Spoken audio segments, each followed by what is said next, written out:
अब धर्मेंद्र प्रधान जी किस बात का इंतजार कर रहे हैं?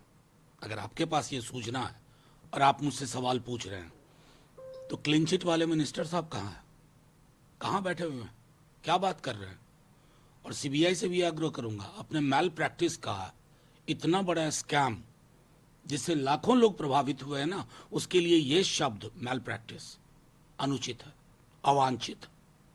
इसको दरकिनार करिए और पूरी परीक्षा को फिर से लिया जाए, ताकि बच्चों के सपने जो तहस नहस हुए, एक एक सेंटर से इतने इतने मार्क्स, एक ही सेंटर पर ग्रेस मार्क्स, पूरा कनेक्शन पॉलिटिकल एस्टैब्लिशमेंट के साथ, फिर बचता क्या? एनटीए को भी खत्म करिए। लेकिन सर 10 हो जाता है, इतना ज्यादा डिजिटल सर्विलांस, इतना ज्यादा मॉनिटरिंग, इसके बावजूद भी पर्चे नहीं नहीं, दशकों से मत कहिए, दशक ये इनके आने के बाद हुआ। ये मोदी जी की जो टीम आई है ना, एक राष्ट्र एक चीज, एक राष्ट्र एक चीज, एक राष्ट्र एक ठेकेदार, तो एनटीए को ठेकेदार बना दिया।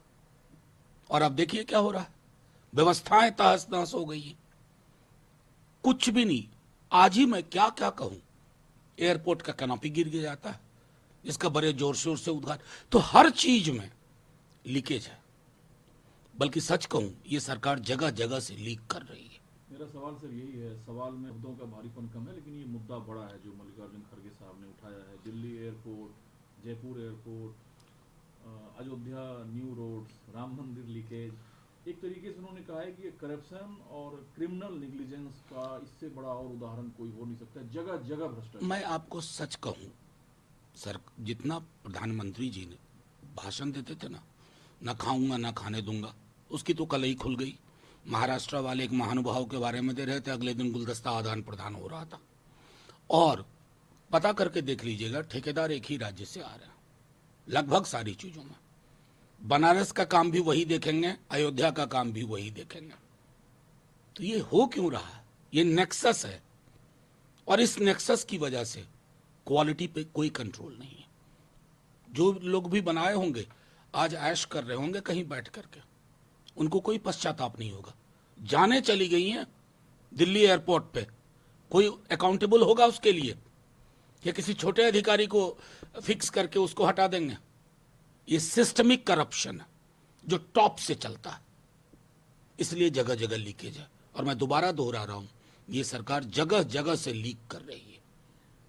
शायद सरकार भी टकटकी निगाहों से बारिश की इंतजार कर रही होगी, लेकिन पहली बारिश में ही दिल्ली धुल गई। सांसद अपने कोठियों का फोटो ट्वीट कर रहे हैं, जगह जगह जल भराव है। देखिए, मैं बार बार इस बात को दोहराता हूं, एक बारिश होती है, दिल्ली की हालत आप देख लीजिए। कोई प्लानिंग पहले से होती है क्या? ड्रेनेज क्लीनिंग के लिए, या जहां पर इस तरह का हर वर्ष, अब जैसे मिंटो ब्रिज देख लीजिए, हर बार वो खबर बनती है। अभी मैं विजुअल्स लुटियंस के कुछ इलाकों के देख रहा था, हर बार वो खबर बनती है। और कहां, अभी मुश्किल से 6-7 घंटे बारिश हुई, 8 घंटे, और उसमें ये हाल है। तो जाहिर तौर पे प्लानर क्या कर, इंतजार कर रहे थे कि ये विजुअल्स आए, फिर एक दिन इस पर बड़ी चर्चा हो, फिर धूप निकल आएगी, बात खत्म। अभी 2-3 महीना रुकिए, नवंबर दिसंबर में आप पोल्यूशन पे मुझसे सवाल पूछेंगे। सवाल सर ये नहीं है, जितने काम नोटिस हैं दिल्ली में, केंद्र सरकार, एनडीएमसी, एमसीडी, पीडब्ल्यूडी, दिल्ली सरकार, इतने बॉडी और सबसे बड़ी सरकार कौन सी है दिल्ली में जिसके एलजी बैठे हुए? सरकार तो उन्हीं की, उन्होंने तो वो जो बिल आए थे उसमें डिफाइन कर दिया सरकार का मतलब क्या। चुनी हुई सरकार सरकार नहीं है, सरकार है सरकार बहादुर लाट साहब, लेफ्टिनेंट जनरल। क्या सरकार को पानी की समस्या दिख नहीं रही थी?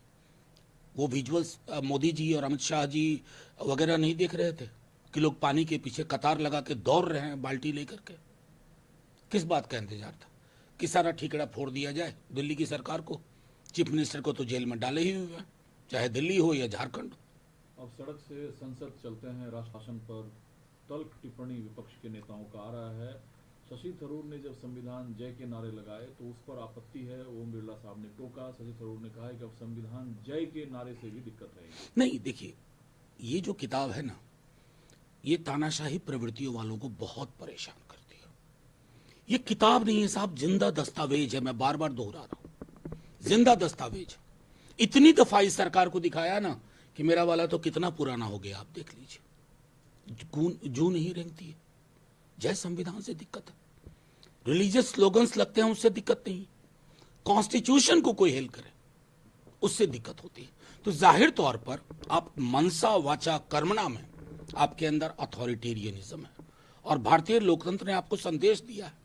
240 के लाले इस बात का संकेत है, इसके साथ खिलवाड़ मत करो।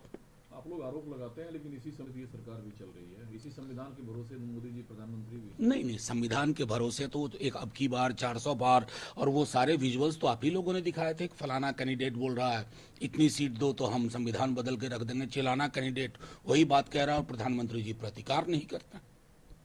क्या मानो, मौन स्वीकृति लक्षणम, यही होता है ना, आपकी मौन आपकी स्वीकृति है। और हाँ, संविधान के प्रति अगर आदर होता ना प्रधानमंत्री जी, तो सेंगोल की जगह ये किताब होती, इसकी बड़ी कॉपी।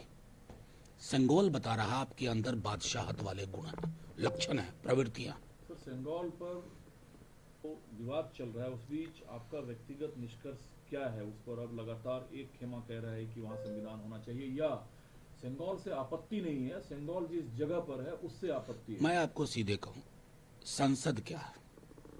पीपल्स रिप्रेजेंटेटिव, लोग चुनते हैं। सेंगोल क्या है?